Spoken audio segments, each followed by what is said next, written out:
Hello, I'm Stuart. Before we start, we want to share that this video uses AI for graphics and voice, but all the information is manually researched by our team.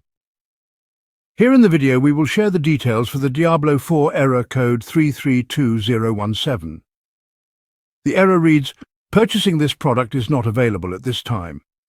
This error comes when players try to purchase a skin after buying platinum.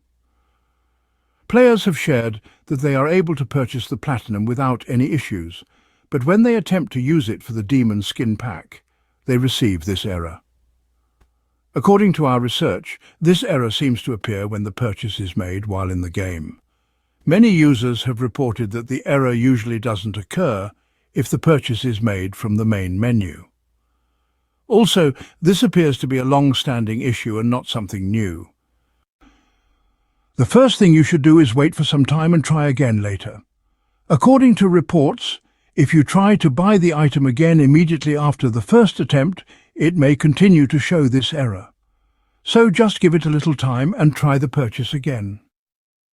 If the error continues for too long and doesn't go away even after waiting, then we suggest you reach out to the game support and report the issue for further help.